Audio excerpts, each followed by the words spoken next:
días, querida audiencia del Valle de Uspallata y del Valle de Calingasta. Estamos dando comienzo a un nuevo programa de La Voz de Parques Nacionales, el programa del Parque Nacional El Leoncito, que sale al aire todos los jueves de 10:30 a 11 horas aproximadamente. Hoy día, jueves 17 de septiembre del 2020. Y bueno, estamos al aire de las radios que tienen la gentileza de transmitir nuestro mensaje. FM, nuestra radio Calingasta 103.5 de Barreal. Allí está operando Carlitos Valdés y el director de la radio también, Carlos Herrera. A ellos le agradecemos como siempre sacarnos al aire. Y en el Valle de Uspallata, FM La Paquita, radio comunitaria 88.9 de Uspallata, ¿no? Aquí está operando el señor Gustavo Figini, a quien también le agradecemos sacarnos al aire. Y bueno, el programa es emitido entonces, como digo, todos los jueves, ¿no? La Voz de Parques Nacionales, desde el Parque Nacional El Leoncito, quien les habla, Federico Soria, jefe del Departamento de Conservación y Uso Público. Vamos a recordar, como lo venimos haciendo habitualmente desde que estamos en pandemia, que el Parque Nacional El Leoncito se encuentra actualmente cerrado a la visitación al público hasta nuevo aviso, ¿no? En algún momento se habilitó el ingreso de visitantes en una fase, digamos así, de apertura controlada, digamos, ¿no? Consiguiendo el protocolos que diseñamos y que fueron aprobados desde Buenos Aires, pero actualmente por la situación sanitaria de la provincia de San Juan, el parque nuevamente se encuentra cerrado. De todos modos, el personal del Parque Nacional El Leoncito se encuentra realizando las tareas básicas que implican la custodia de un bien del Estado Nacional Argentino, como lo es precisamente nuestro Parque Nacional. Recordamos también que la Ruta Nacional 149, que une las localidades de Uspallata y Barreal, se encuentra cerrada al tránsito de vehículos particulares, por lo cual también desde la provincia de Mendoza tampoco se puede ir hacia el Parque Nacional, ¿no? A pesar de que es colindante, ¿no? con Mendoza, el Parque Nacional Leoncito también está imposibilitado de ser visitado por turistas o visitantes, ¿no? Valga la redundancia, que provengan de la provincia de Mendoza, ¿no? Esta realidad que nos obliga entonces a quedarnos en casa y a evitar este tipo de salidas. No obstante, en el caso de la provincia de Mendoza, todavía con unas cuantas restricciones, pero todavía está habilitado el turismo interno, ¿no? Con lo cual si se consigue una reservación en algún establecimiento hotelero o gastronómico, se puede realizar desde la ciudad de Mendoza alguna visita los fines de semana únicamente hacia la localidad de Uspallata, con lo cual se puede ir paliando un poco la delicada situación económica que ha entrado la localidad de Uspallata a raíz de la cuarentena y el aislamiento social obligatorio y preventivo determinado por los gobiernos nacional y provinciales.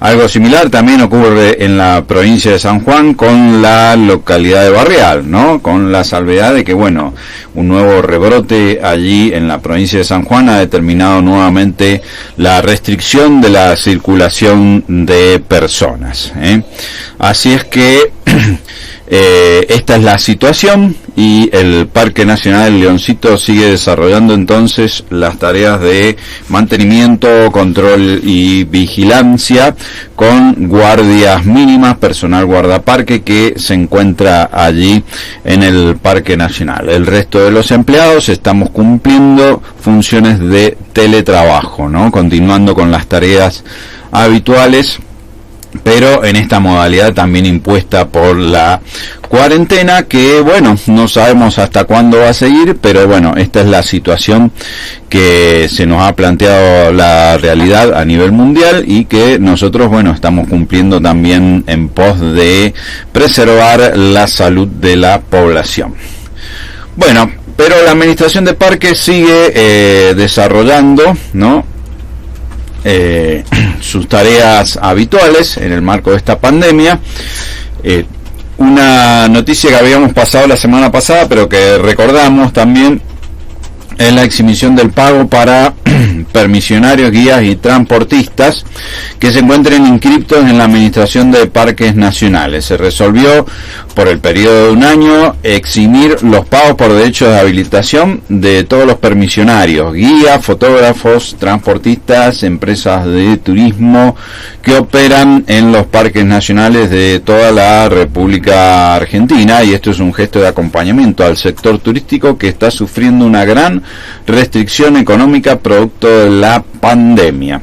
La Administración de Parques Nacionales, mediante resolución 216 del 2020, firmada por el honorable directorio, resolvió eximir por el periodo de un año los pagos por derechos de habilitación de todos los servicios, prestaciones de servicio turístico.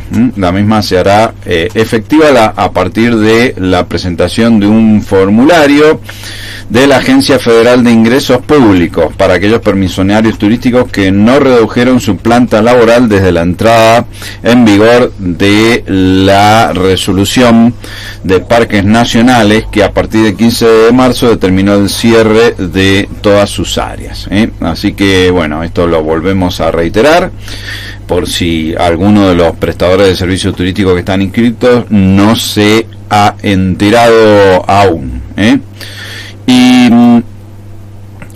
bueno, a raíz de algunas situaciones que se han dado en los parques nacionales del sur, ¿no?, conflictos con las comunidades de pueblos originarios, vamos a leer un mensaje del presidente de la Administración de Parques Nacionales, el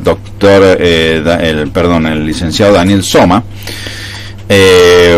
y bueno, nuestro presidente de Parques Nacionales insta a construir una agencia nacional de conservación en base al consenso. El presidente de la Administración de Parques Nacionales expresó a distintos medios de la región patagónica la necesidad de priorizar el diálogo por sobre la violencia a la hora de solucionar conflictos territoriales, tanto dentro como en las zonas de amortiguación de las áreas protegidas. Durante una entrevista realizada por Radio Nacional Esquel de Chubut, Daniel Soma resaltó que invitamos a las personas con quienes Parques Nacionales puede tener diferencias sobre situaciones en el territorio a abandonar estas posiciones y abordar una perspectiva de diálogo. El enfrentamiento no nos lleva a ninguna perspectiva superadora y tenemos que mirar profundamente el futuro. Estamos en pleno siglo XXI y creo que hay que reconocer al otro, a la otra, y hacerlo nunca, y al hacerlo nunca podemos caer en situaciones de agresión. A su vez, Daniel Soma hizo hincapié en la voluntad por construir con todas las comunidades locales un camino de entendimiento y de diálogo superador de situaciones que se pueden haber dado en el pasado. Y nuestra propuesta para todos los intendentes e intendentas de los parques nacionales es establecer una relación constructiva y positiva de encuentro y diseño de caminos de desarrollo con las comunidades locales, ya que tenemos que reconocer que el otro forma parte de nuestra comunidad. En nuestro país hay una legislación muy sabia que es la Ley 23.302 de comunidades indígenas y 26.160 de relevamiento territorial. Nosotros tenemos en parques nacionales identificado el mapeo de áreas de ocupación histórica de varias comunidades y hay que implementar y cerrar ese proceso con la entrega definitiva de los títulos de propiedad comunitaria. En varios lugares de nuestro país, Parques Nacionales lo ha propiciado y se ha podido concretar esta situación. Yo creo que hay que avanzar en esa perspectiva porque es un reconocimiento justo manifestó el presidente de la Administración de Parques Nacionales, quien hizo hincapié en un enfoque de ampliación de derechos para el conjunto del pueblo argentino y en la importancia de pensar en la herramienta del ordenamiento territorial, tanto dentro como fuera de las áreas protegidas, para atender la demanda de espacios vitales para vivienda y producción por parte de familias criollas y pueblos originarios, dado que no se puede abordar exclusivamente desde una lógica del mercado.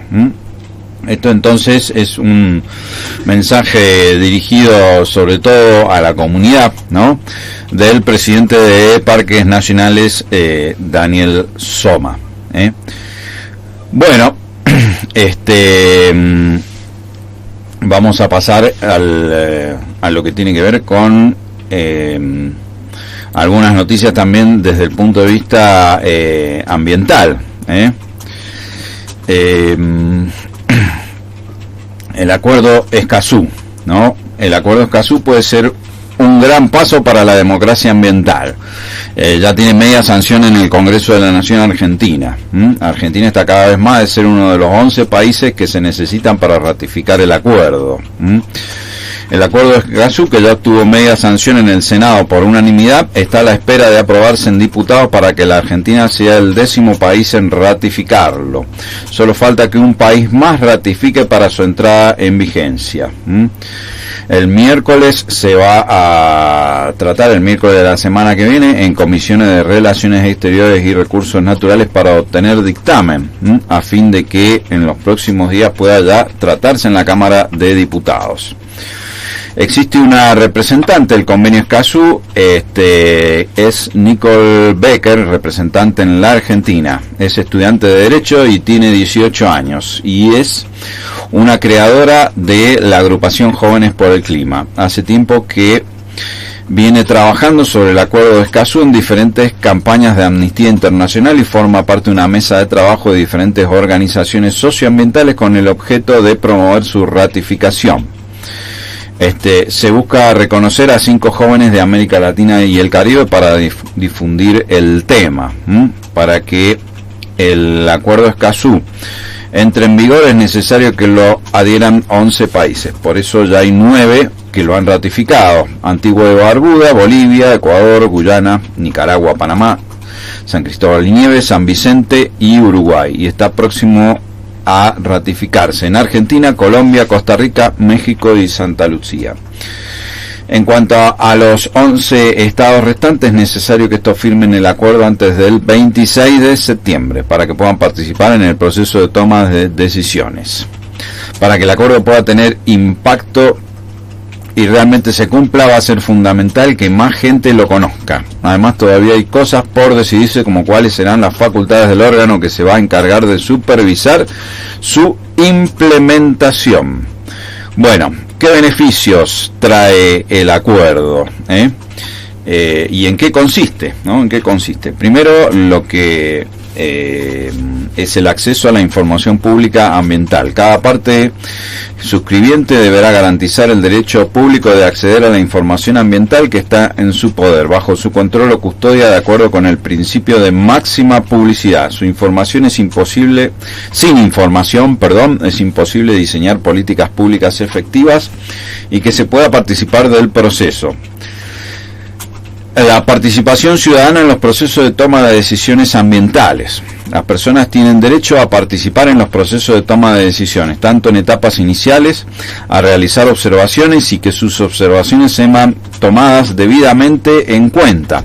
Esto, recordemos, en la República Argentina ya está vigente de acuerdo a la Ley Nacional de Presupuestos Mínimos para la Protección del Ambiente, que es la Ley Nacional 26.765. Además, tiene derecho a que se le proporcione una información necesaria para participar, tal como el tipo o naturaleza de la decisión, autoridad responsable o el procedimiento previsto para la participación del público. Recordemos que en Argentina, también por imperio de esta ley, las audiencias públicas en aquellos emprendimientos que puedan ser perjudiciales o tener un impacto para el medio ambiente es obligatoria. Los estados deberán crear instrumentos para garantizar la participación ciudadana en las políticas susceptibles de modificar el ambiente. El acceso a la justicia en asuntos ambientales. Los estados deberán garantizar el derecho de acceso a la justicia y el debido proceso. En Argentina entonces se van a tener que implementar juzgados ambientales.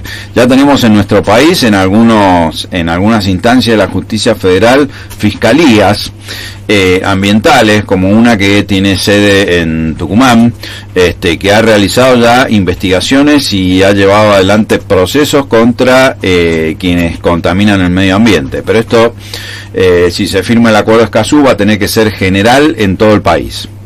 Protección de defensores ambientales. Según el Global Witness, en 2019 se cometieron 212 asesinatos contra defensores del ambiente en todo el mundo, de los cuales 148 fueron en América Latina. Esto nos vuelve la región más peligrosa para la militancia del ambientalismo.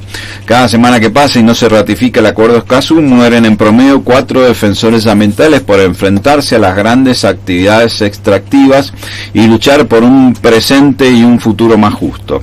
Nuestros sistemas actuales cuidan más a quienes destruyen nuestras tierras que a quienes las protegen. Por eso el acuerdo Escazú es el primer acuerdo que protege a los activistas ambientales, obligando a los estados a proteger sus derechos.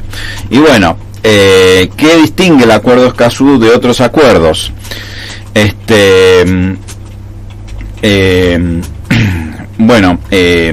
Protege primero a los jóvenes que han participado en la COP25, la Cumbre de las Naciones Unidas sobre el cambio climático. El número 25 no es azar, sino porque es la 25ª vez que la cumbre se hace. Lo que se hace en estos 10 días de la cumbre es negociar los acuerdos internacionales relacionados con el cambio climático. El último, recordemos, iba a ser en Chile y por la situación crítica se realizó finalmente se suspendió el evento que se iba a hacer en Chile y se hizo en España. El que más relevancia tiene actualmente es el Acuerdo de París, que establece en términos de mantenernos muy por debajo de los 2 grados de aumento de temperatura, ¿no? Sin embargo, el panorama indica que a este ritmo, países como Estados Unidos, que siguen con el proceso de retirada de este acuerdo, vamos en camino a duplicar esa cifra de aumento de temperatura, lo que implicaría consecuencias muy graves. La aceleración del cambio climático genera en las generaciones más jóvenes una desconfianza a estos acuerdos que suelen terminar siendo incumplidos por la mayoría de los estados suscribientes. Sin embargo, el acuerdo Escazú tiene algo distinto. Fue y sigue siendo impulsado desde la población hacia la dirigencia. Durante el proceso de negociación del acuerdo, la sociedad civil tuvo un rol central, y a diferencia de las negociaciones que suceden en la conferencia de las partes del acuerdo de París, esto tiene una validez real en el armado del acuerdo. Y esto es lo que se sostiene desde los que difunden este acuerdo, lo que hace la diferencia al resto, y nuestro desafío está en que la presión de la sociedad civil siga en pie más que nunca para exigir no solo la ratificación sino la implementación de este acuerdo. El acuerdo entonces que tiene como pilares entonces el acceso a la información pública ambiental, la participación ciudadana en los procesos de toma de decisiones ambientales, el acceso a la justicia en asuntos ambientales y la protección de las personas que se dedican a defender el medio ambiente de la manera que sea, ¿no? Así que bueno, esto es muy importante entonces para la República Argentina. Está en tratamiento entonces en la Cámara de Diputados de la Nación y probablemente la semana que viene sea finalmente ratificado por nuestro país. Y bueno, siguiendo con esto del cambio climático, la Argentina será uno de los países más afectados, ¿no?, por el cambio climático, debido primero a la extensión que tiene nuestro territorio, pero además a la gran cantidad de ambientes naturales que abarca, ¿no? Nuestro país tiene una amplia variación latitudinal, ¿no? Un estudio de científicos internacionales asegura que por ser un país de renta media y con un gran sector agrícola, la Argentina sufrirá una marcada tendencia migratoria, ¿no?, en relación al cambio climático. Y bueno, estos científicos aseguran que las migraciones causadas por la crisis climática afectarán sobre todo a países de renta media con un gran sector agrícola ubicados en América Latina, ¿no? El alto riesgo de estos movimientos de personas se deben principalmente a una mayor exposición a múltiples peligros ambientales en esta zona, así como a un nivel de ingresos suficiente que permita financiar esta migración. El trabajo cuantifica por primera vez la relación entre el calentamiento del planeta y las migraciones. Para hacer esto, los investigadores emplearon un enfoque de análisis estadístico de 30 estudios publicados anteriormente sobre el tema, con el fin de extraer datos homologables al planeta entero. Según explicaron los autores, la mayoría de estos estudios encuentran que los peligros ambientales afectan la migración, aunque con variaciones de contexto. El estudio fue realizado por el Instituto Internacional de Análisis de Sistemas Aplicados, con sede en Austria, capital de Viena. Y asegura que la magnitud del impacto de la crisis ambiental dependerá de las condiciones económicas y sociopolíticas particulares de cada país. Sus conclusiones permiten identificar las regiones geográficas que pueden ser especialmente susceptibles a los movimientos migratorios, ¿no? Los refugiados ambientales, que también se los llama así desde el ambientalismo, resalta este estudio. Y además fue publicado en la revista Nature Climate Change, ¿no? Naturaleza del Cambio Climático, que es una de las revistas científicas que más aborda este tema. Los países más afectados por la crisis climática son los que están fuera de la Organización para la Cooperación y el Desarrollo Económico, en particular América Latina, el Caribe y la África subsahariana. O sea que nosotros estamos ahí, ¿no? ¿Por qué habrá más migraciones en Argentina que en otros países? Dice este estudio que la Argentina forma parte de un grupo de estados de América Latina que tienen una renta media y cuentan con un gran sector agrícola, en el que se encuentran además Uruguay, Brasil y México, entre otros. Los ingresos y los conflictos moderan y explican en parte la relación entre el cambio climático y la migración, destacan en el estudio. En cambio, países de menores o mayores ingresos quedan exentos de estas migraciones gracias a su bajo o a su alto poder adquisitivo. En los de bajo poder adquisitivo, como Bolivia y Paraguay, probablemente la gente es demasiado pobre como para poder moverse, mientras que en los grandes, en los países de grandes ingresos, como Estados Unidos o Canadá, tienen recursos económicos suficientes para hacer frente a las consecuencias del aumento de las temperaturas. Entonces, en nuestros países, entonces en Argentina especialmente, habrá una alta, como hay una alta dependencia de la agricultura, se observarán desplazamientos forzados por la crisis climática. Ya lo estamos viendo por ahí, en el caso de las catástrofes naturales, que obligan a una parte de la población a moverse, ¿no?, del lugar donde residen, ya sea por el riesgo, por la exposición, por el cambio de hábitos que genera el aumento de la temperatura, o también por las catástrofes naturales que van ocurriendo. Así que, bueno, esto del cambio climático que nos afecta a todos, en nuestra zona cordillerana lo estamos viendo al efecto por el aumento en el derretimiento de los glaciares, la disminución de las nevadas en la cordillera, ¿no? Y, bueno, temperaturas más altas en el verano, las temperaturas extremas, ¿no?, que van ocurriendo, inviernos por ahí cada vez más suaves, ¿no? Y esto en algún momento también, bueno, ya está empezando a impactar, pero en algún momento impactará con mayor énfasis en nuestras regiones, y tendremos que saber tomar las medidas adecuadas a nivel oficial y también individualmente cada uno de nosotros para hacer frente a esta situación. Vamos a ir a un tema musical que precisamente habla sobre el cambio climático. Es un tema de Luis Alberto Spinetta, que con su forma así encriptada de escribir nos relata esta cuestión en un tema que se llama Caspa Tropical. Seguimos haciendo Voz de Parques Nacionales, el programa del Parque Nacional El Leoncito. Vamos a reiterar las radios que nos sacan al aire: FM Nuestra, Radio Calingasta 103.5, allí en Barreal, y FM La Paquita 88.9, aquí en el Valle de Uspallata.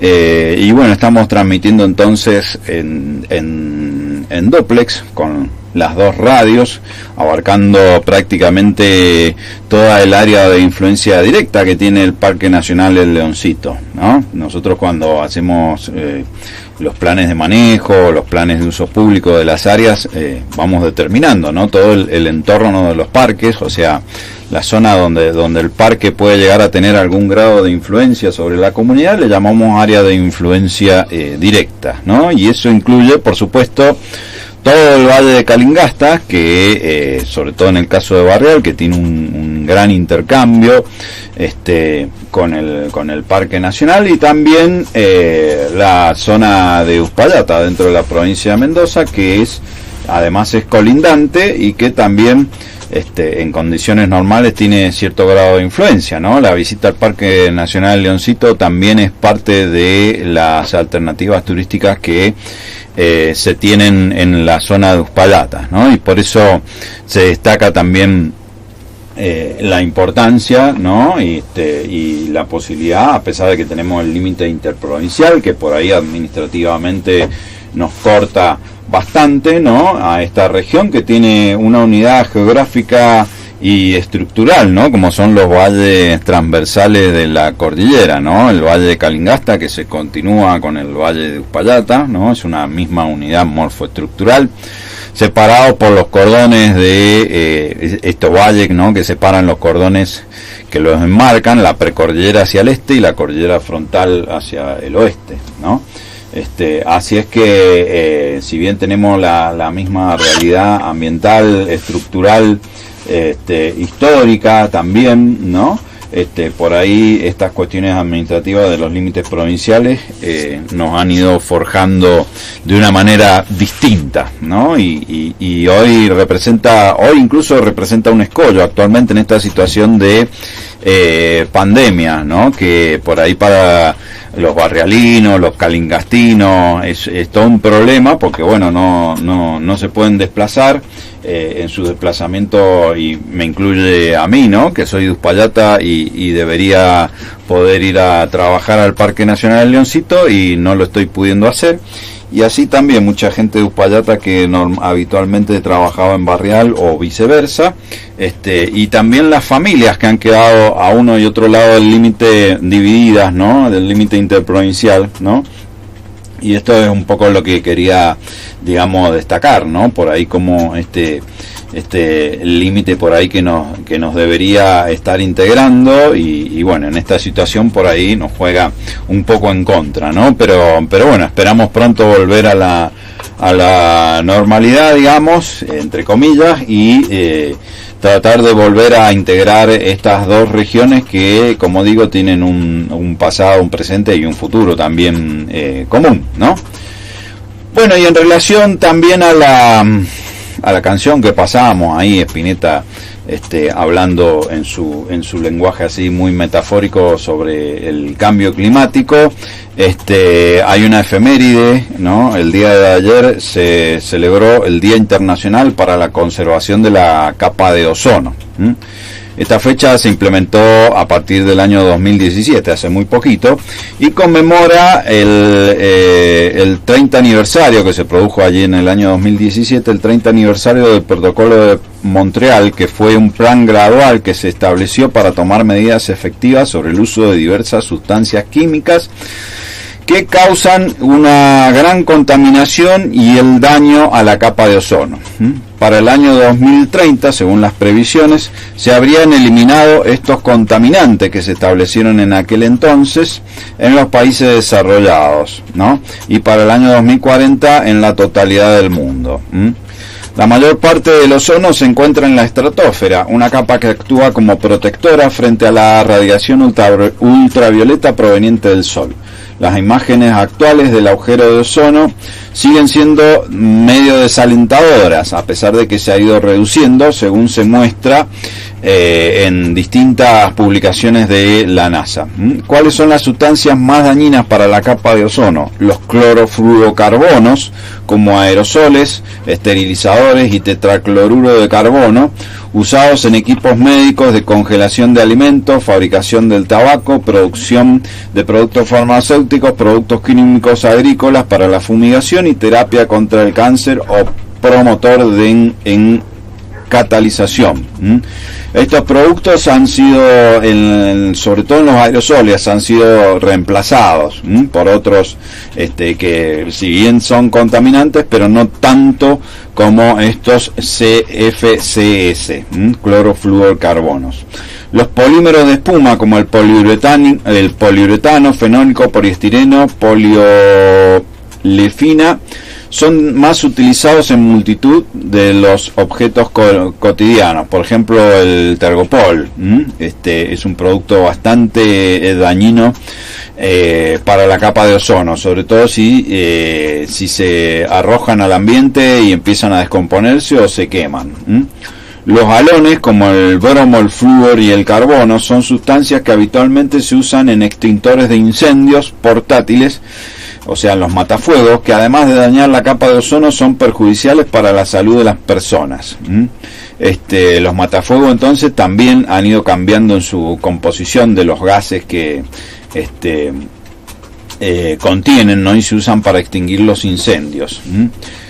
Los hidroclorofluorocarbonos utilizados en refrigerantes, ¿no? En la refrigeración, en las heladeras, espumas, solventes, aerosoles y contra incendio como sustancia retardante, y también como sustituto de los clorofluorocarbonos. Bueno, estos productos también han ido siendo reemplazados. El bromuro de metilo es ampliamente utilizado en fumigación para la agricultura, para el control de plagas, estructuras y productos almacenados y para tratamientos en cuarentena. La fumigación es una técnica que permite al gas llegar a las plagas que se encuentran en el suelo. El bromuro de metilo es bastante letal y bueno, antes de cada cultivo su aplicación mata a prácticamente todo. Pero este producto también hoy está prohibido en la República Argentina y en varios países del mundo.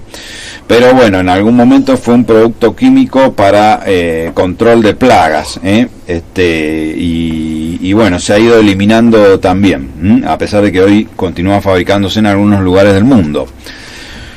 Los solventes, recubrimientos y adhesivos de cierto tipo, CFC, se utilizaban en aplicaciones industriales, procesos de producción de ensamblaje electrónico, limpieza de precisión y desengrase en general de metales durante su fabricación, así como limpieza en seco y otras aplicaciones industriales. El CFC comenzó a utilizarse en 1970 como desengrasante de metales y otros elementos y bueno, por la toxicidad de este producto también se han ido eliminando o reemplazando, ¿no? Recordemos, para no ser tan desalentadores, que la capa de ozono ha ido reduciendo su agujero, sí, a pesar de que todavía continúa, por el reemplazo precisamente de todos estos productos que yo iba enumerando, ¿no? En muchos lugares del mundo, sobre todo en los países del primer mundo y en nuestro país también, se han ido reemplazando todos estos productos, y bueno, así es como la capa de ozono, bueno, el acuerdo de Montreal, es uno de los pocos acuerdos internacionales referidos al medio ambiente que realmente ha funcionado, ¿no? Y ha permitido, digamos, morigerar los efectos del agujero de ozono sobre el planeta. Así que esto lo debemos destacar y por eso también cuando se cumplieron 30 años del protocolo de Montreal, se estableció esta fecha, el Día Internacional para la Conservación de la Capa de Ozono. Bueno, y otras otras efemérides que se celebran hoy día, o en esta semana, ¿no? El Día Internacional de la Limpieza de las Playas, el tercer sábado de septiembre. El Día Internacional se celebra el tercer sábado de septiembre, Día Internacional de Limpieza de las Playas, con la intención de generar conciencia en la población sobre la importancia de cuidar el medio ambiente, especialmente en las costas marítimas, ¿no? Que sufren una multitud de problemas ambientales debido a la presión a la cual se ven sometidos por las actividades humanas. Esta fecha tiene su origen en 1986, promovido por el Centro de Conservación Marina de los Estados Unidos para evitar la destrucción ecológica de las playas, sobre todo con la contaminación de los residuos de plástico, uno de los mayores problemas ambientales al que se enfrentan los océanos. El plástico está en casi todos los productos que consumimos, desde los envases de alimentos que compramos a las computadoras con las que trabajamos y los automóviles en los cuales nos desplazamos. Pero muchos de los plásticos usados diariamente son de uso y descarte. Este plástico entonces no se degrada y está provocando un grave impacto en el medio ambiente. Inunda mares, playas y la cadena alimentaria marina ha sido seriamente afectada. Por eso se promueven desde distintas instituciones, incluida nuestra Administración de Parques Nacionales, la separación de los residuos, el reciclaje de los mismos y evitar que estos terminen sobre todo en los océanos. Bueno, y hay otras, el Día Internacional contra los Monocultivos Forestales es el 21 de septiembre. Una jornada que pretende generar conciencia del daño de este tipo de cultivo ejerce sobre los ecosistemas y la propia biodiversidad. En muchos parques nacionales del mundo se encuentran rodeados de estos monocultivos y generan un grave impacto. Y el día 22 de septiembre es el Día Internacional sin Automóviles. Se pretende entonces generar conciencia en la necesidad de un transporte urbano más racional y que no colapse las grandes ciudades. Este día entonces para generar conciencia y tratar de evitar el uso masivo de automóviles, el 22 de septiembre. Tenemos muchas efemérides en esta semana. Bueno, y así entonces vamos ya cerrando el programa del día de hoy, ¿no? Hoy 17 de septiembre en nuestro programa Voz de Parques Nacionales, que emitimos por FM Nuestra, Radio Calingasta allí en Barreal, y FM La Paquita aquí en Uspallata. Saludamos a quienes nos sacan al aire cada jueves: Carlitos Valdés y Carlos Herrera allí en Barreal, y acá en Uspallata Gustavo Figini, quien les habla Federico Soria, jefe de conservación y uso público del Parque Nacional Leoncito, esperándolos tenerlos en nuestra audiencia el próximo jueves. Hasta entonces, chau chau.